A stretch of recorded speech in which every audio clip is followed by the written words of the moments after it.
रिक्षावाला यंदा महापालिका निवडणुकीच्या रिंगणात उतरलेला आहे। वंचितकडनं ह्या तरुणाला उमेदवारी देण्यात आली आहे। स्वप्नील जवळगेकर निवडणुकीच्या रिंगणात आहेत आणि जवळगेवरकर त्यांच्या समोर आमदार पुत्र जय कुडाळकर यांचं आव्हान आहे। वॉर्ड क्रमांक 179 वंचित बहुजन आघाडी आणि काँग्रेसकडनं स्वप्नील जवळगेकर तर महायुतीकडनं जय कुडाळकर यांना उमेदवारी, ठाकरेंकडनं प्रवीणा मोरसकर यांना उमेदवारी आहे।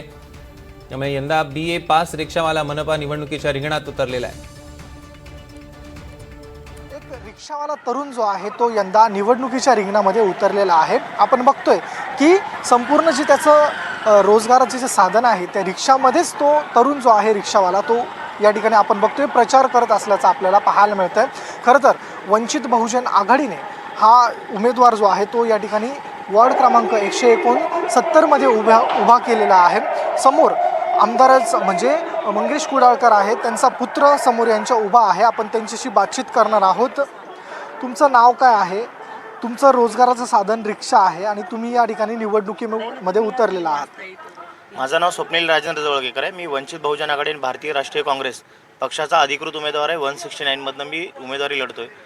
बाळासाहेबांनी माझ्यासारखे असंख्य उच्चशिक्षित आणि कार्यकर्त्यांना यावेळेस लढवण्यासाठी मैदानात उतरवले, याच्या अगोदर देखील उतरवलेलं आहे आणि अनेक उमेदवार या मैदानात आहेत। समोर आमदार पुत्राचं आव्हान आहे, या ठिकाणचे माजी नगरसेवक होते त्यांचं आव्हान आहे।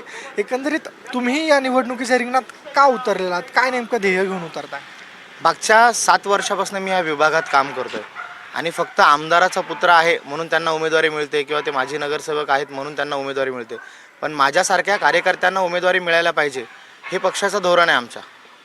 आणि असंख्य कार्यकर्त्यांना ह्या निवडणुकीत उतरवून इथल्या वस्त्यांमध्ये आम्ही जे कामं केलेत मागच्या 7 वर्षापासून, ते वॉटर, गटर, मीटर हे सगळे कामं केलेत। या ठिकाणी साबळेनगरचा प्रश्न आहे, ते 25 वर्ष कुठल्याही आमदार, खासदार, नगरसेवकाने ते रस्ते बनवलेले नव्हते, ते आम्ही वंचित बहुजन आघाडीच्या माध्यमातून स्वखर्चातने ते रस्ते बनवलेत। आपण बघतोय की शिक्षित तरुण आहे, BA झालेला आहे, रिक्षा चालून आणि पक्षाचं काम करून या ठिकाणी मोठा होत असल्याचं आपल्याला पाहायला मिळतं। या ठिकाणी उमेदवारी त्यांनी स्वीकारलेली आहे आणि आता बघतोय 15 तारखेला मतदान आहे, त्या अनुषंगाने त्यांचा प्रचार जो आहे तो जोरात सुरू असल्याचं आपल्याला पाहायला मिळतंय। कॅमेरा पर्सन जितेंद्र वाघमारेसह मी ऋतिक गणकवार, NDTV मराठी, मुंबई।